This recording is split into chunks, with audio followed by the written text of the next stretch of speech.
Bem, pessoal, a aula de hoje é tecido conjuntivo, renovação, regeneração e reparo, como nós tínhamos estado falando, né? Tudo isso vai depender bastante da população a partir das células-tronco, lembrem isso bem. Então, quem inicia o processo de reparo, renovação e cicatrização, muitas são células-tronco, que elas vão manter estável a população celular através do quê? Da proliferação, que está aqui, ou da morte celular, tá? Ah, mas professor, mas é que precisam para elas fazer isso? Elas precisam se diferenciar. Professor, o que é diferenciação? É quando essa célula-tronco se torna aquele tipo de célula que o corpo está precisando. Lembra que eu falei a facada? Ah, levei uma facada aqui no braço. Eu levo essa facada, então eu vou perder célula muscular. Ou célula também tecido conjuntivo. Então aí essas células vão se diferenciar nisso, em células musculares, etc. Células sanguíneas. Tranquilo, Professor, então? Oi? no caso, essa célula-tronco, ela vai direto pro tecido, a medula vai liberar ela ou ela vai se diferenciar na medula? Na verdade, essas células, elas já saem da medula. Tem aquelas que estão se gerando na medula. E tem aquelas que já estão no corpo, viajando por todo o sistema sanguíneo, esperando o momento certinho para elas se diferenciarem, tá? Então, se caso faltar célula-tronco, aí a medula vai começar a produzir mais. Mas assim, já te falo assim que elas não é que vai mandar, porque se fosse assim, a gente se regeneraria, sabe, em questão de segundos, se a gente conseguisse controlar as células-tronco. Então, a gente só dispõe de uma população assim, bem menor, quando a gente já é adulto. Agora, quando é no início da vida, tipo quando é um embrião ainda, aí a coisa é assustadora, porque é muita produção de célula-tronco, diferenciando em diferentes tipos de células. Tá bom? Sim. Beleza. Vamos então. Então, como eu falei, tudo depende do ciclo celular, tá? E outro, sabem que uma parte, é um fenômeno importante no passo de reparo e regeneração, cicatrização de tecido. A partir do quê? Da célula-tronco e dela como ela vai participar no ciclo celular. Então, essa renovação, regeneração e reparo, ela aqui como que a gente vai interpretar ela? Ela vai ser a lição de células e tecidos coloca em movimento uma série de eventos que vão conter a lesão e iniciar o processo de cura. Ah, mas professor, se eu não eliminei ainda, imagina, estou com infestação parasitária.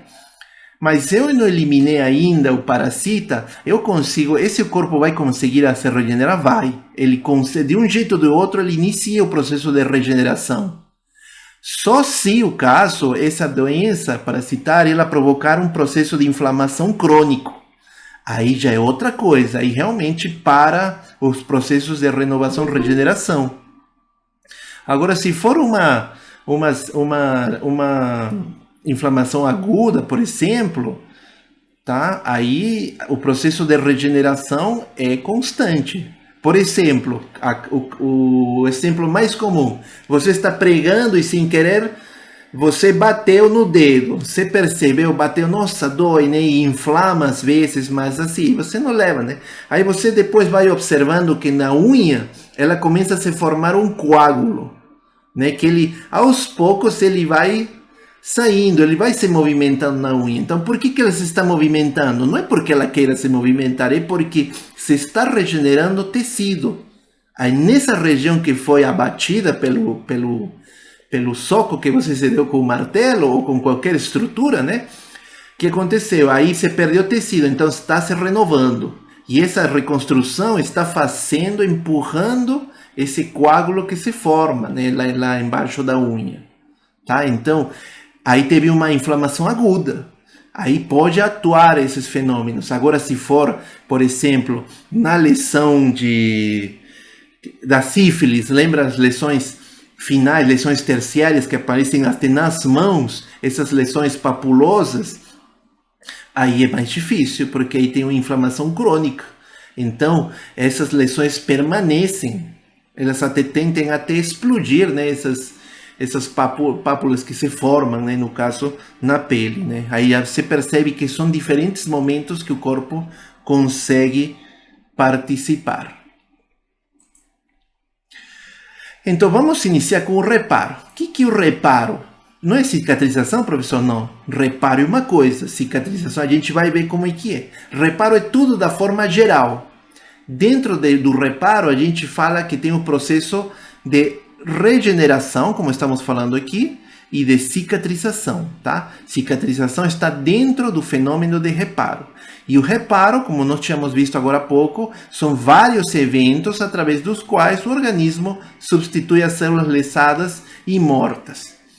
E ela vai ser estimulada por quem? Pela inflamação, tá? Então, novamente, a gente falando isso. Quem estimula os processos de reparo? A inflamação. Não esqueça disso, que são coisas muito importantes que a gente tem que lembrar. E esse reparo, ele vai, observa aí, restaura algumas estruturas originais, porém pode causar desarranjos estruturais. Por exemplo, você recebeu um tiro. O reparo, a regeneração que a gente vai falar, ela não consegue voltar o que era antigamente. Então você vai ter uma cicatriz. Agora, se você fez somente, como lembra que eu falei, a unha do gato, fez assim, dependendo do tipo de lesão, ela se repara e volta ao que era normalmente, porque não se perdeu, no caso, algumas estruturas importantes que a gente vai ver, tá? Essas são as diferenças do reparo. E a gente vai ter a regeneração e a cicatrização, tá, pessoal? Tranquilo até aqui, gente? Beleza.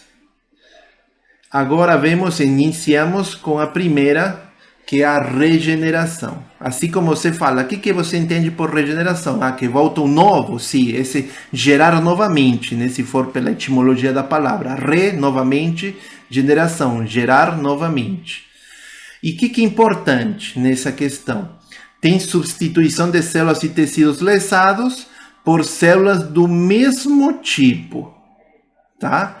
E isso aqui, gente, isso que eu acabei de falar, é a grande diferença entre a cicatrização, tá? Não esqueça disso. Regeneração, você tem um processo de cura através da substituição de lesões por células do mesmo tipo. Então, se perdi aqui um tipo específico de célula, ela vai recuperar aquela mesmo desse arranhão. Agora, num tiro já é outra coisa, e vamos ver por quê. Que exemplos temos de tecidos que regeneram? Temos sistema hematopoético, tá? Isso a gente já sabe, né? Medula, que ela sempre está uma renovação constante.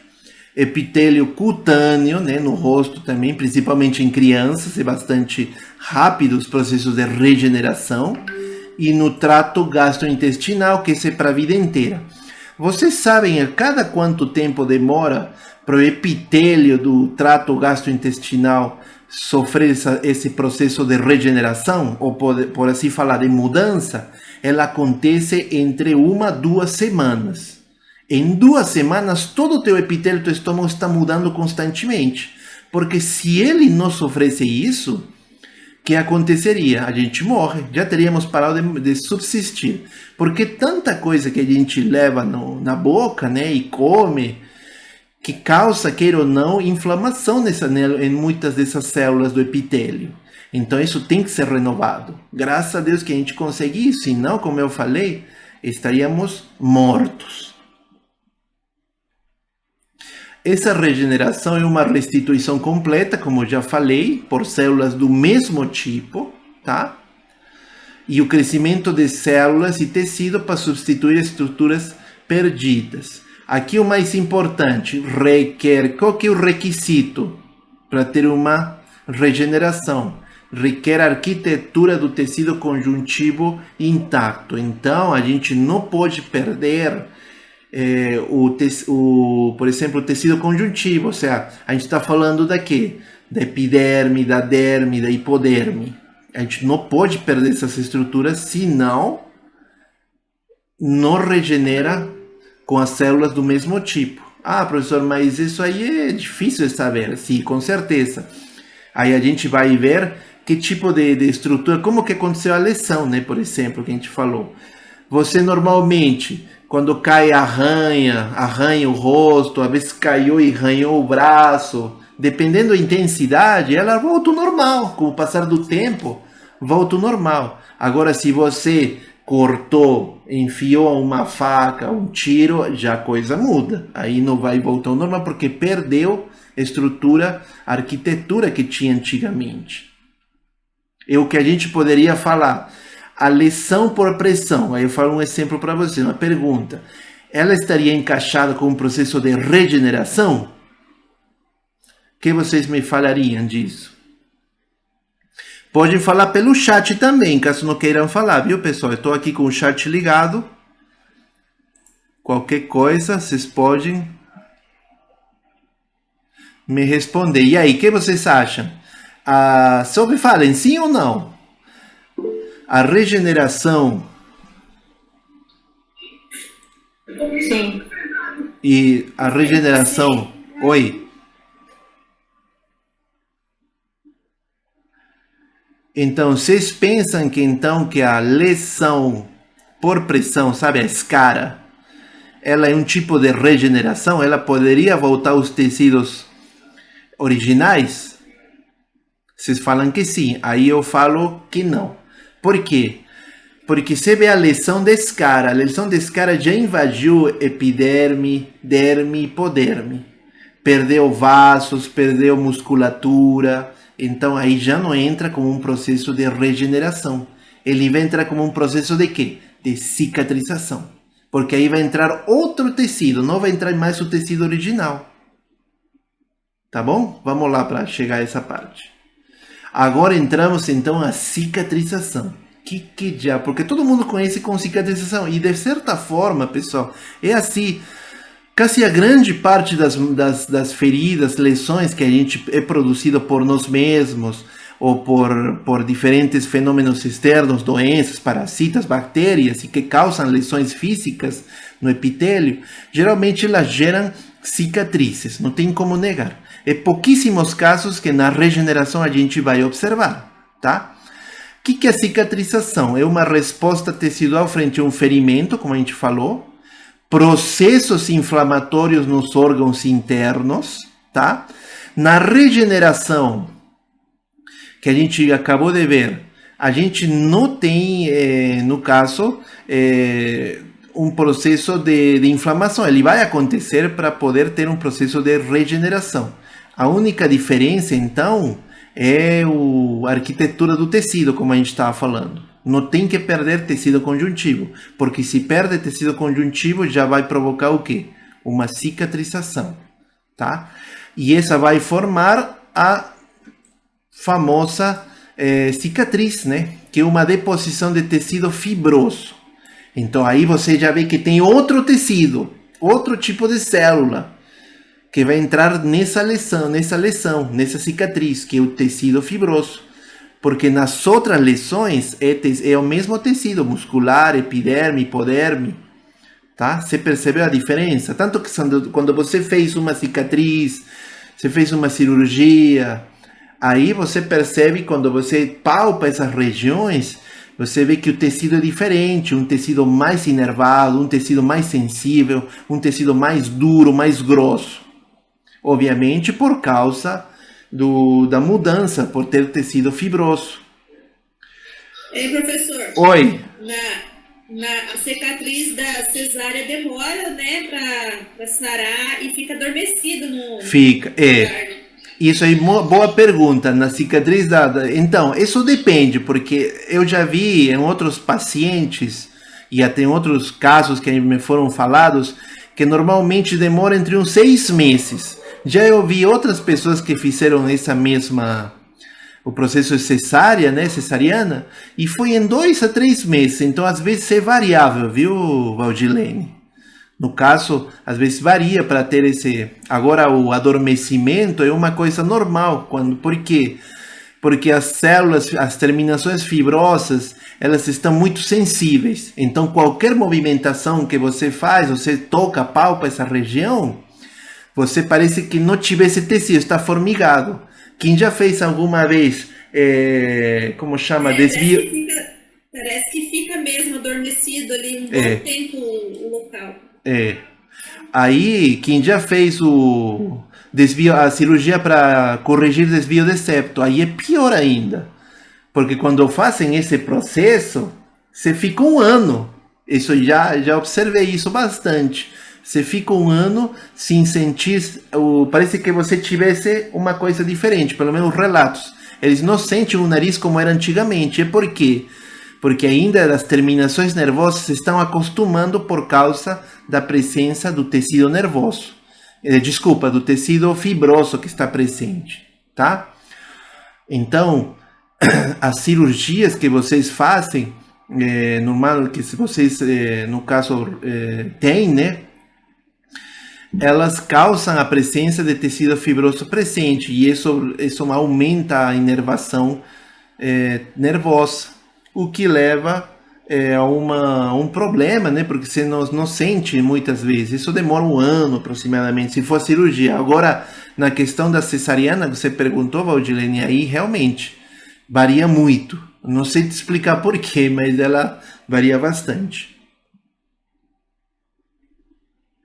E quando vai acontecer essa cicatrização? Quando a matriz extracelular está danificada, tá? Vamos ver alguns aspectos da inflamação e da reparação de forma geral. Primeiro, o que se fala bastante, que a nutrição é importante, tem efeitos benéficos, então tem que comer, tem que se alimentar bem, para renovar e acelerar os processos de cicatrização, no caso de feridas, por exemplo, mais na parte de cicatrização, tá, galera? De proteínas. Normalmente, para você recuperar, regenerar e até formar tecido, você precisa de proteínas. Então, se você tem falta de vitamina C, inibe a formação de colágeno. Então, se você não tem colágeno, também é outro problema que gera o atraso na formação de proteínas e, obviamente, do reparo celular, tá? Então eu tenho que tomar bastante vitamina C quando estou num processo de cicatrização? Sim, porque isso ajuda a produzir mais colágeno, tá?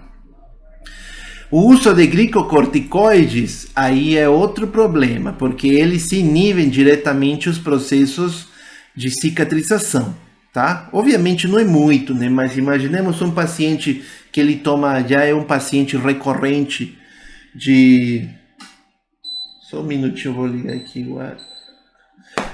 Um paciente recorrente de uso de glicocorticoides, né? Por exemplo, um paciente com lúpus, por exemplo. Então aí eles vão utilizar, vai dar problema se ele tiver uma ferida ou a recuperação de uma cicatriz, de uma ferida. Então eles prolongam, na verdade, os processos de inflamação e pode provocar fibroplasia, no caso, diminuição do tecido fibroso, que leva à diminuição de quê? Da formação de cicatriz. Outra coisa é a deiscência da ferida. O que é a deiscência da ferida? Deiscência é abertura. Não sei se vocês observaram, quando o médico fala, aplicou uns pontos porque você fez uma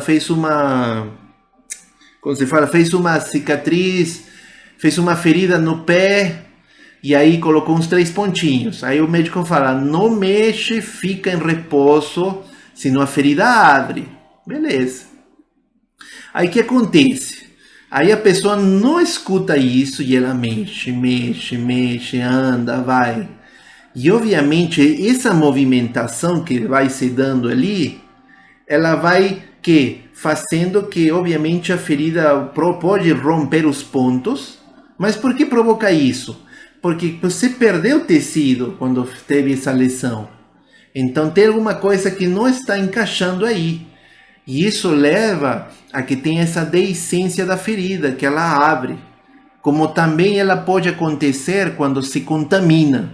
Imaginemos, falaram, você tem que tomar um antibiótico por 7 dias, porque você está com essa cicatriz e é perigoso ela contaminar. Pronto, beleza, administra o medicamento e o pessoal não toma o antibiótico. E aí se contamina, se infecta a ferida. E a ferida vai começar a produzir um foco inflamatório, que vai começar de dentro, né, formação de uma úlcera, de dentro até a parte de fora da ferida, que começa a inchar, né? Quem já teve a oportunidade de ver isso, vocês vão ver também mais para frente, que acontece isso, tá? Outro problema que a gente tem bastante é a irrigação sanguínea inadequada, no caso, porque o sangue é importante, né, para levar nutrientes, no caso, para iniciar os processos de reparo celular, tá? Esse slide aqui é chave, tá, galera? Mas, obviamente, isso aqui vai cair na N2, mas pode já anotar se quiser. Bem, que fatores vão influenciar a qualidade e a capacidade desse reparo? Aí vamos ter o que? Tem vários. O principal deles vai depender muito da atividade proliferativa do tecido. Lembra que tínhamos falado? A célula-tronco, ela vai se diferenciar e vai iniciar o processo de proliferação. Só que isso, gente, depende também do tipo de tecido. Por quê?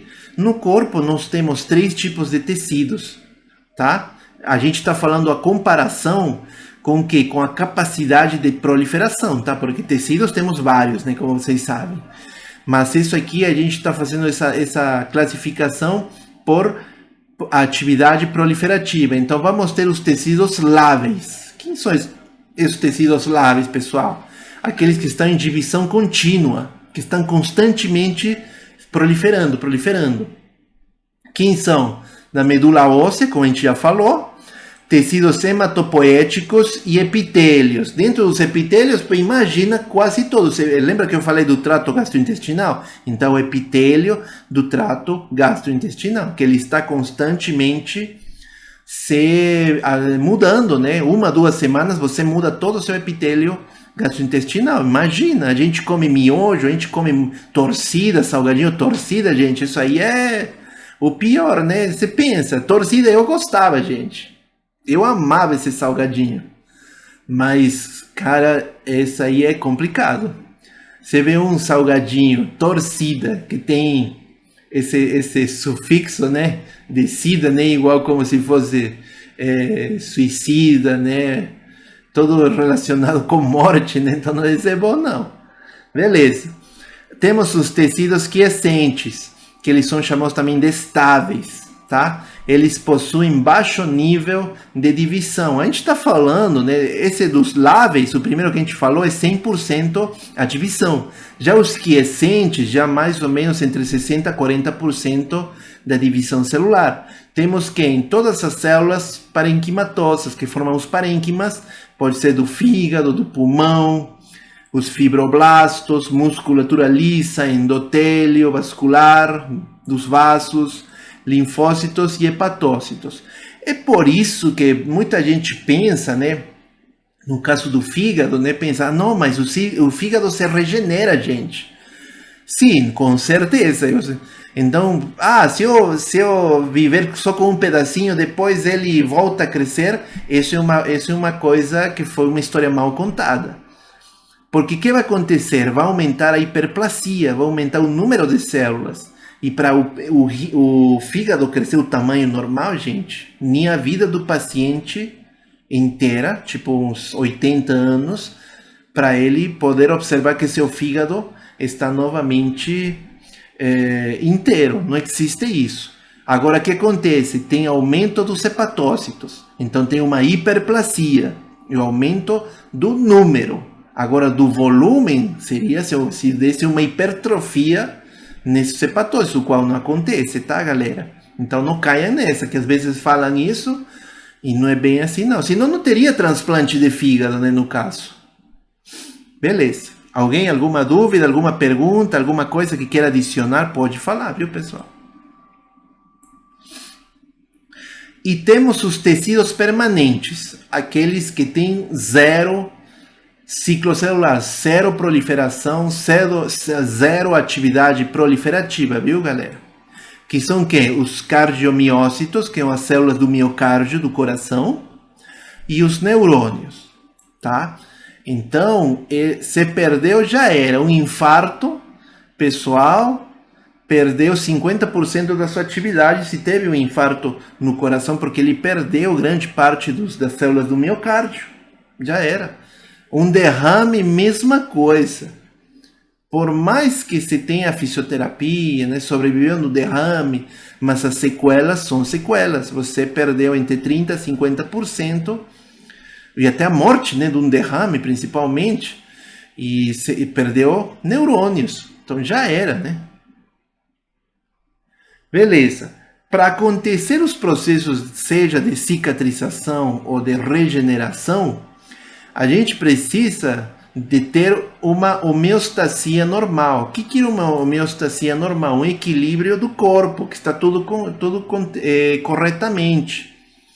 Se você é um paciente que tem diabetes, já é meio complicado, porque tua homeostasia está diferente. É por isso que a gente explica, sabe, pessoal com pé diabético, que ele não melhora, não sara, não cicatriza. Por quê? Porque estamos tendo um problema com a homeostasia desse paciente. Alguém perguntou alguma coisa? A aula está travando, a internet aqui não está boa. Pessoal, Luan, tá tudo certo agora? Tá conseguindo me acompanhar? Que hora foi? Ah, não, isso foi há pouco tempo. A Luana tá por ali?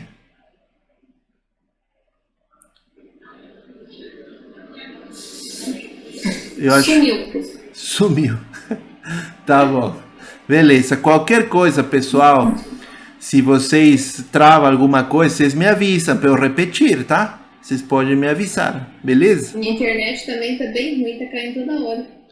Tá, mas assim, se você precisar, Mari, você me avisa. Ah, o professor não entendi essa última parte, tá? Você me avisa. Obrigada. Nada.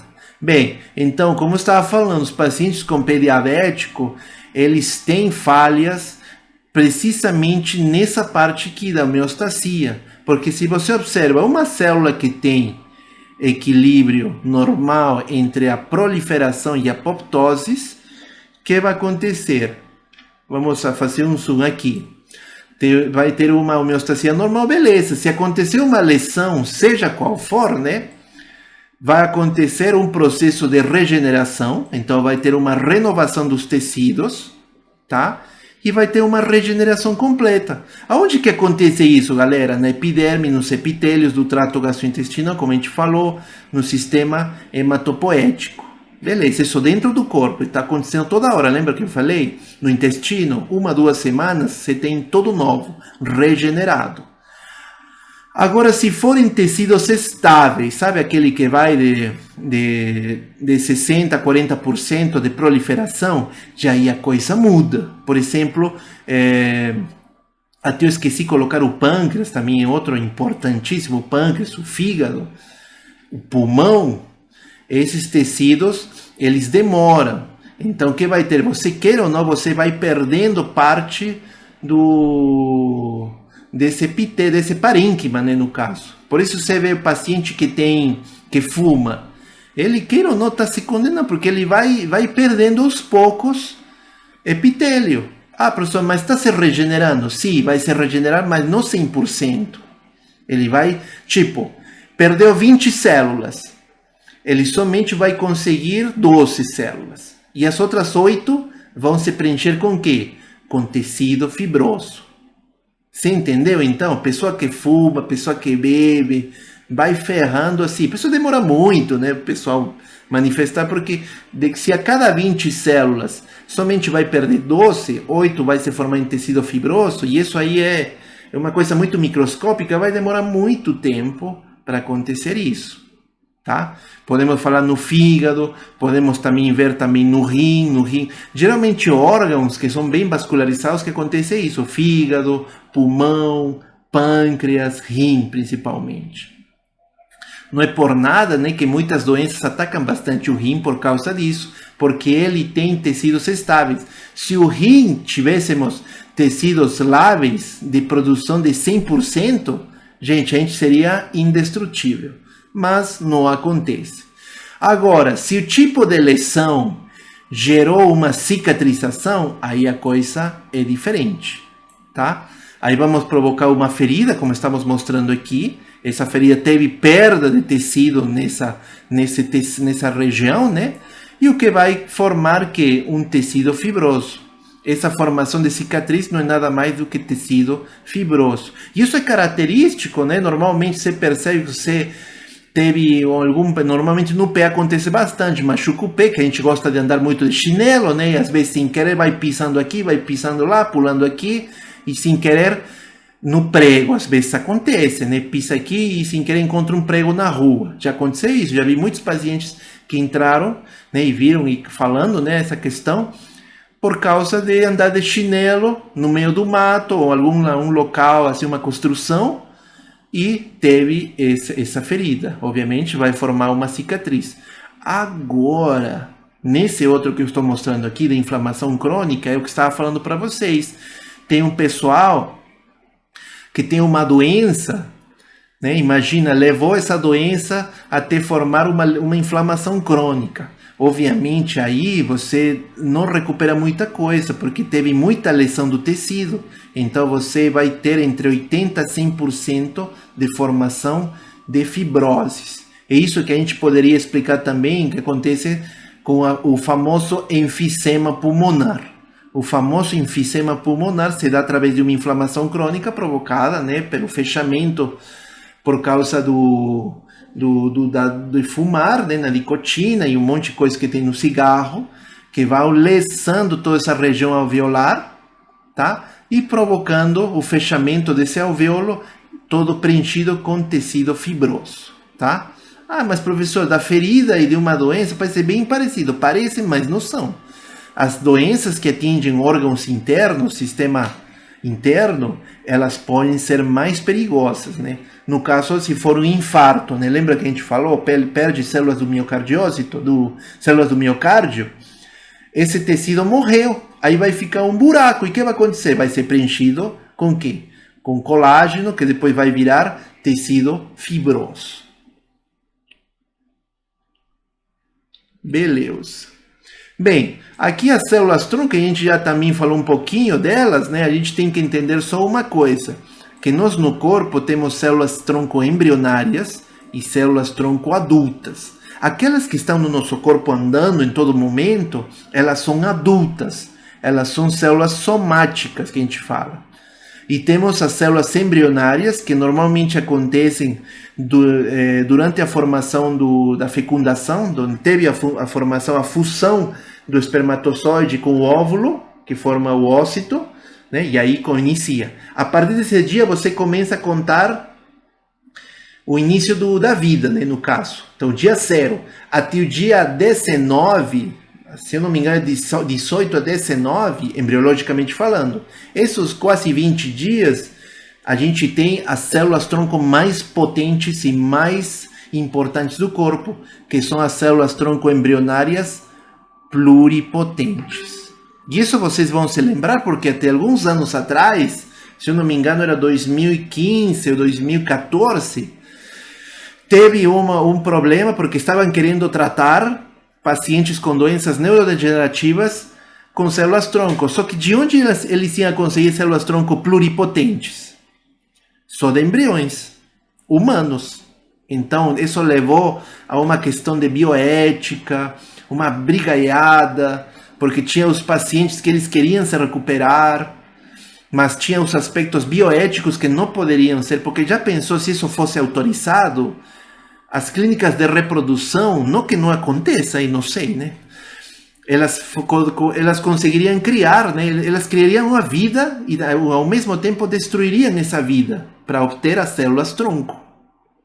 Então pensa, né? Como é que é? Ah, mas professor, mas não podem criar elas no meio celular, assim, em placas Petri, que normalmente cultura celular? Não dá, porque não é igual, não é a mesma coisa. Quando você cria numa plaquinha de vidro, no meio sintético, do que aquelas que é da formação de um espermatozoide de um ócito.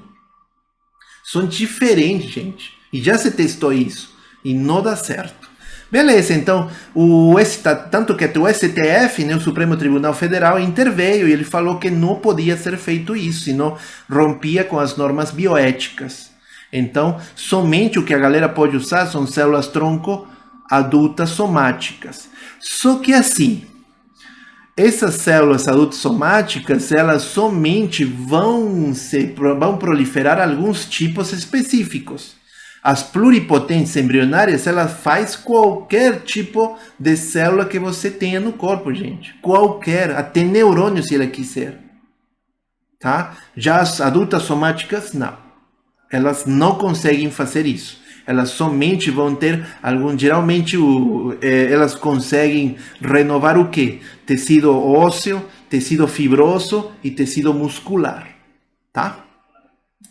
Tanto que estavam uns trabalhos, eles mostraram que, sabe, sintoma de Parkinson, do parkinsonismo, né, dá aquela tremedeira. Aí estavam tratando esse pessoal com células tronco do próprio corpo desse paciente. E ao fazer a injeção, eles notavam que tinha uma parada desses sintomas. Então eles pensam, nossa, aqui vem a cura. Só que depois de 2 dias, novamente voltava a ter essa sintomatologia. Então não adiantava, né? Porque, pensa, de onde que obtém as células tronco de uma pessoa? De ossos longos, né? Ossos que têm medula.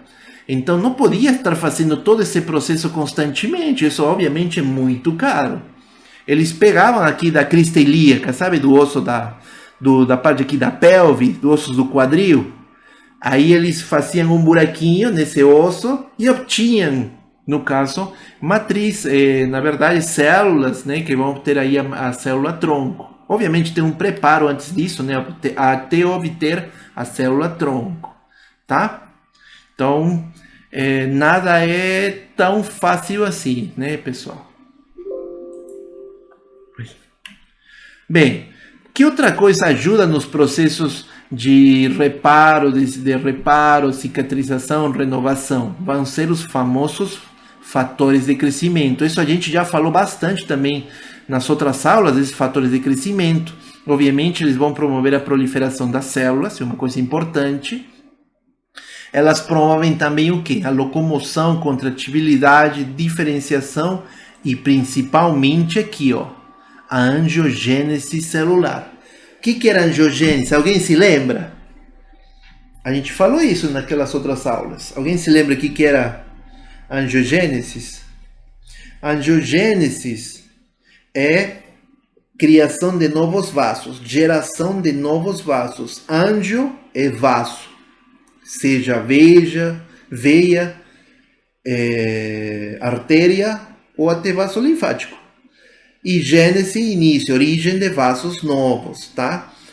E lembra que a gente falou que para alguns dos fatores que a gente viu no slide aqui, que eu falei que é slide-chave, falava que uma correta irrigação sanguínea ajuda também no processo de renovação, de regeneração. Então, a angiogênese faz isso. Por quê? Quando você teve o corte, né, que você produziu em alguma lesão, né, que você teve, você perde tecido, também perde vasos. Então, quando o tecido fibroso vai poluindo, colocando todo esse lugar aí com tecido fibroso, aí não entra o quê? Não entra os vasos, então tem que gerar angiogênese. E quem vai gerar essa angiogênese? Os fatores de crescimento. Cada célula tem seu fator de crescimento, tá? Próprio. E eles têm receptores, no caso, na superfície dessas células. Os mecanismos que normalmente esses fatores de crescimento trabalham com 3 tipos, que é a sinalização autócrina, parácrina e endócrina. A autócrina é quando ela age nela mesma. Geralmente está na resposta imune, né, frente a algum parasita, algum agente agressor. Tá? Essa sinalização autócrina. A parácrina quando age nas células adjacentes. E isso aqui que nos interessa. Porque aí a gente vê aquilo que estávamos falando. Perderam vasos. Aí as células que ainda têm vasos por aí perto, elas se estimulam através de fatores de crescimento a que esse vaso cresça. E chegue naquela região onde não somente tem tecido fibroso. Tá, galera? E tem a última, que é a sinalização endócrina, onde isso tem muito a ver com hormônio, né, que é liberado na corrente sanguínea. Aqui tem só 3 exemplos na forma de desenhos, né, a sinalização autócrina que a gente falou, Isso é muito comum na hipertrofia, na hiperplasia. Lembra? A gente falou disso também. A sinalização parácrina, que é aquela que nos interessa pela questão da formação de novos vasos. E a sinalização endócrina, né? Que aí pode levar, secretar fatores de crescimento e jogar tudo através do vaso sanguíneo e ele vai para outra célula diferente. Bem, outra coisa que é importante, galera, estudar nessa questão que a gente está vendo da regeneração é a matriz extracelular. A matriz extracelular é uma rede formada por várias moléculas que circunda e dá um suporte às células em um tecido, tá? Quais são as principais funções? Sequestro de água e sais minerais, fornecem às células um chão e para elas se fixarem e ela estoca fatores de crescimento.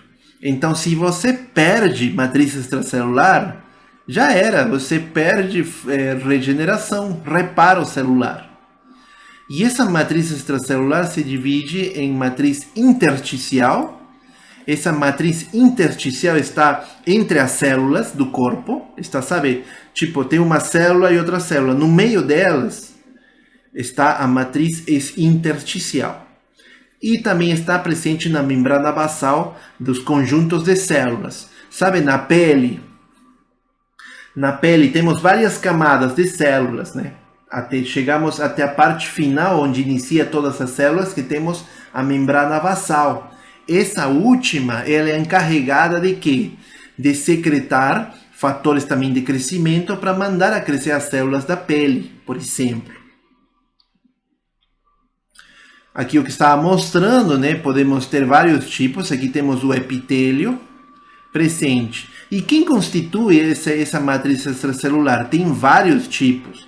Podemos falar aqui dos proteoglicanos, colágeno tipo 4, vários tipos de colágenos, proteoglicanos que a gente falou, lamininas, glicoproteínas, etc. Aqui eu estou mostrando novamente para vocês colágeno, que é muito importante, a elastina também é importante, fibrinas e fibras elásticas, glicoproteínas e proteoglicanos, principalmente esses últimos aqui, viu, galera? Por quê? Quem já ouviu falar de proteoglicanos, ele está presente em muitos cosméticos. Sabe aqueles medicamentos anti-aging, anti-envelhecimento? Eles utilizam alguns tipos específicos de proteoglicanos sintéticos e principalmente desses ácidos hialurônicos. E o ácido hialurônico está envolvido com a renovação tecidual. Então, quando você tem as rugas, você usa um creme que tenha bastante de ácido hialurônico e ela vai evitando a formação de rugas. São os cosméticos anti-aging que falam, né, por inglês, né? Enfim. Agora, esse aqui, gente, pode marcar. Esse aqui é slide chave, tá? Pode marcar aqui, eu vou marcar até aqui. Só que isso aqui é para N2, tá?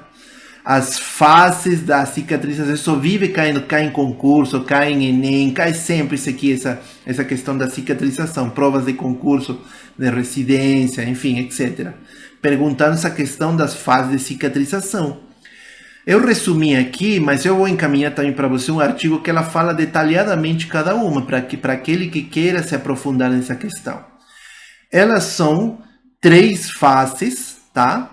Mas, professor, aqui está falando 4. Esqueci, eu vou explicar por quê. A primeira fase é a fase inflamatória, na qual acontece o processo de angiogênese, formação de novos vasos, né? Acabamos de falar por quê. A segunda fase é a fase proliferatória ou proliferativa, na qual tem migração e proliferação de fibroblastos. Lembrem que os fibroblastos eles vão formar o quê? Tecido fibroso, tá?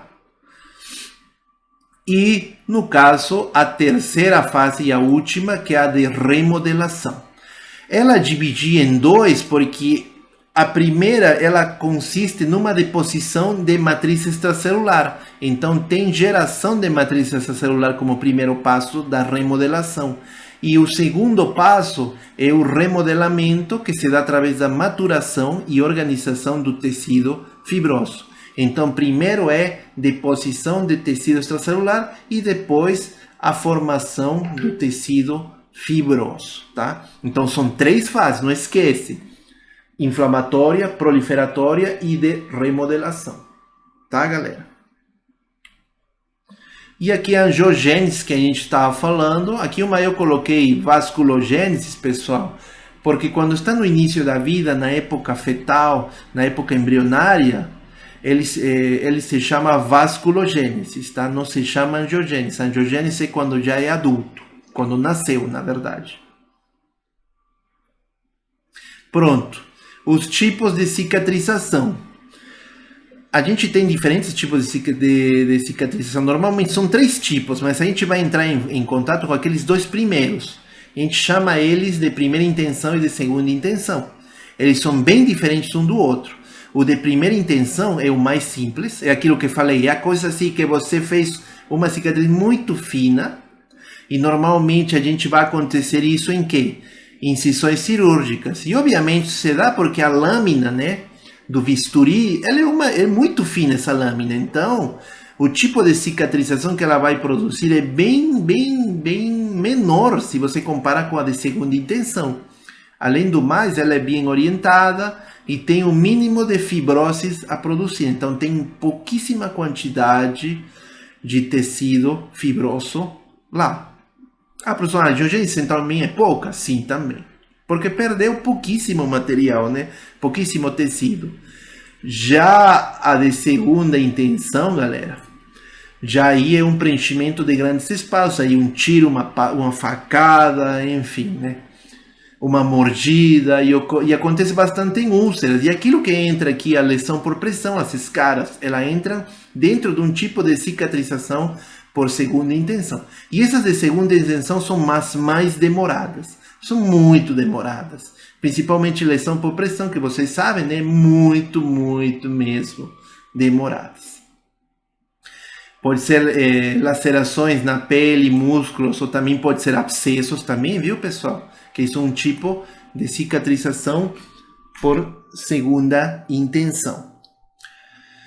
Aí vai ter maior quantidade de tecido de granulação, que é a deposição de matriz extracelular e contração da ferida. E isso é capaz de vocês observaram, né? Quando tem uma cicatrização, parece que ela puxa. Obviamente, se perder o tecido, a cicatrização ela vai puxar a ferida, né? Ela puxa e ela fica meio difícil. Muitas vezes até provoca espasmos celulares se atingiu algum músculo.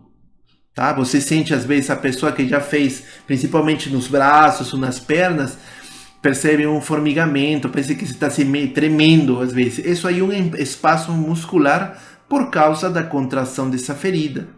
Tá? Aqui um quadro que eu coloquei para vocês, simplificando as principais características da cicatrização. Esse aqui tem mais dados importantes. A gente pode falar, por exemplo, a intensidade da reação inflamatória. Quando é na primeira cicatrização por primeira intenção, é menor. Já quando é por segunda intenção, que a gente viu uma facada, um tiro, uma mordida, já a intensidade da reação inflamatória é maior. E isso vai, obviamente, se ver voltado muito no tipo de cicatrização que vai provocar. O tempo de resolução, como a gente acabou de falar, na de primeira intenção, uma incisão cirúrgica, é rápida. Assim, entre aspas, né? Já se você for ver um tiro, uma facada, um corte, já é maior. E isso vai depender muito da extensão da cicatrização, tá? Então, fixem bem também esse outro slide, muito importante. Se tiverem alguma dúvida referente a isso, também a gente observar. E aqui uma coisa interessante. Essa formação do tecido de granulação, tá? Na primeira intenção é menor, né? Ou seja, para a gente falar, tecido fibroso, forma bem menor. E na de segunda intenção é maior. E ela pode provocar até desordens patológicas de regeneração, como por exemplo a pele queloide, que alguém de vocês já deve ter ouvido falar. Aqui como que acontece, né? No caso no tecido, esse é um desenho mostrando, você vê que o desenho dá certinho dessa primeira intenção, dessa daqui. Nas primeiras 24 horas, obviamente, vai ter a chegada da reação inflamatória, obviamente, menor. a angiogênese, formação do coágulo, né, principalmente, e vai ter uma renovação, né, no caso, você pode perceber depois de 3 a 7 dias, está tendo ciclo celular, está tendo formação de células, está tudo tranquilo, tem pouco tecido de granulação, você pode ver esses pontinhos presentes aqui, que está marcando até como tecido de granulação, tem pouca angiogênese presente, até formar a deposição do tecido de granulação, né, que estamos observando, tecido fibroso, né, na verdade. Isso já acontece depois de 2 semanas. Se você compara com a de segunda intenção, que está aqui, já a ferida é maior, né? Então, tem maior tecido para recuperar, ela perdeu bastantes camadas, né, da arquitetura, então vai iniciar um processo muito forte, muito agressivo para recuperar essa região. Vai ter, obviamente, bastante angiogênese. Você pode ver aqui os vasos estão em maior quantidade que se a gente observa por primeira intenção, tá, galera?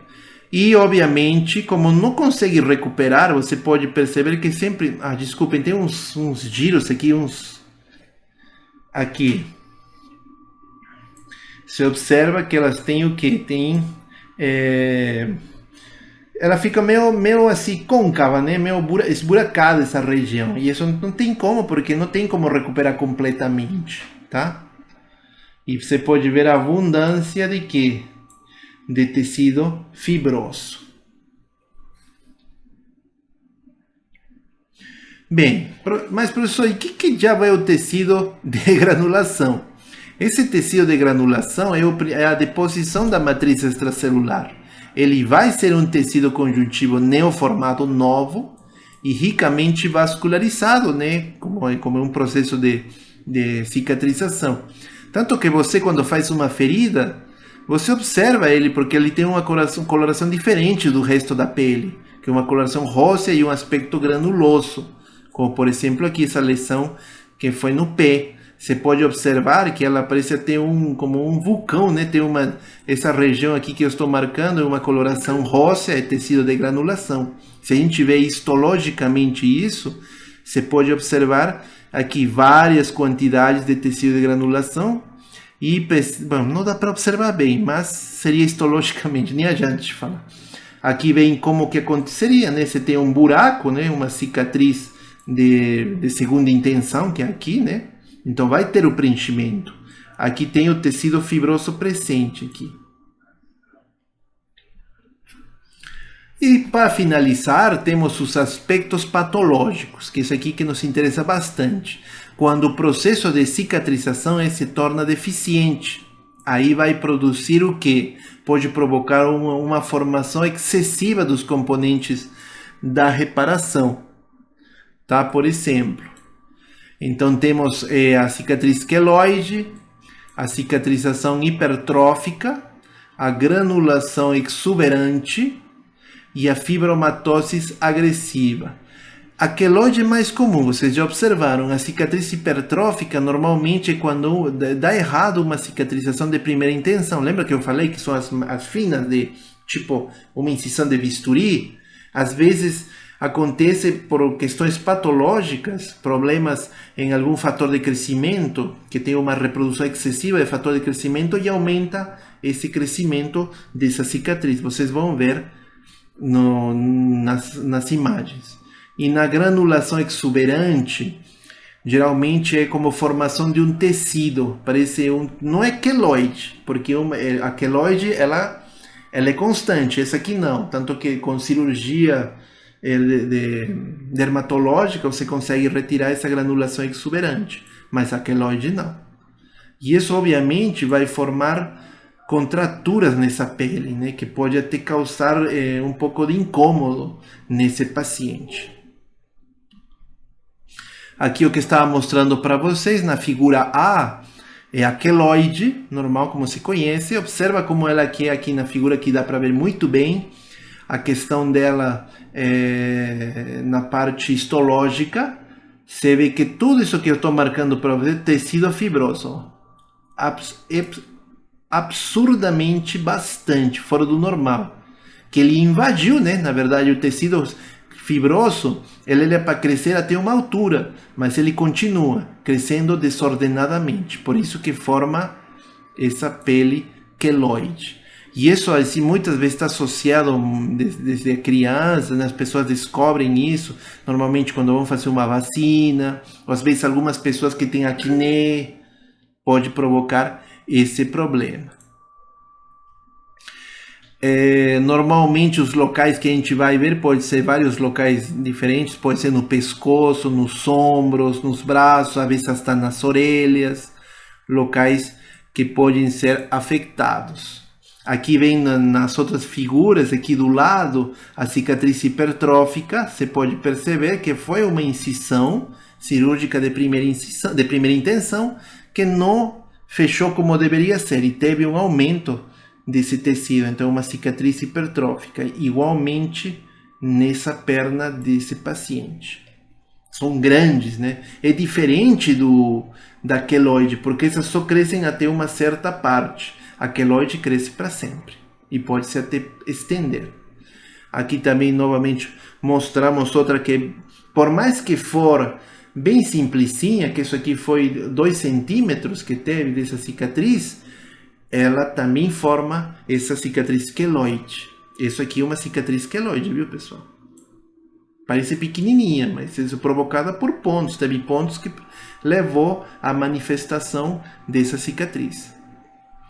Já aqui temos casos mais graves, né, no qual ela até tenta, né, se fazer a cirurgia, tudo, mas não tem. O corpo, ele reaciona muito forte com a produção de fatores de crescimento que leva a essa formação dessas peles queloides. E não somente, a gente falou, né, no peito. Oi? Mesmo fazendo a cirurgia para tirar esse queloide aí, ele vai formar outro? Forma, mas aí tem que ter, assim, que depende também, viu, Mari?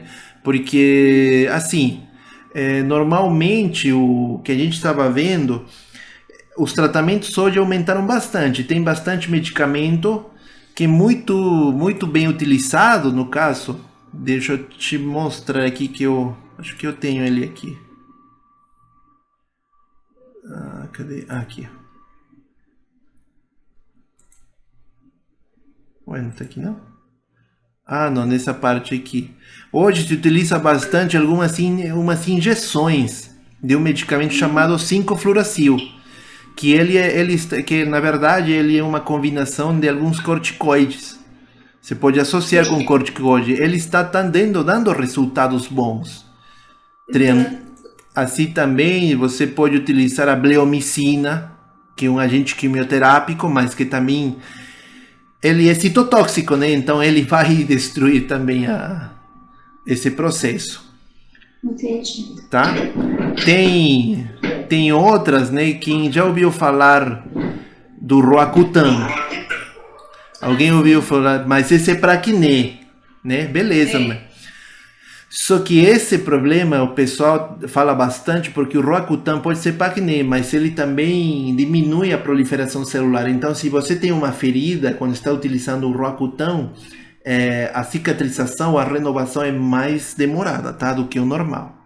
É mais demorado? É, mais demorada, tá? Beleza, pessoal, eu deixei aqui no final, esse aqui é um grafiquinho que eu vi de um site aqui, achei bem bacana, os 4 passos, né, como acontece a cicatrização dessa ferida, tá? Obviamente só para conhecimento de vocês. E seria aqui nosso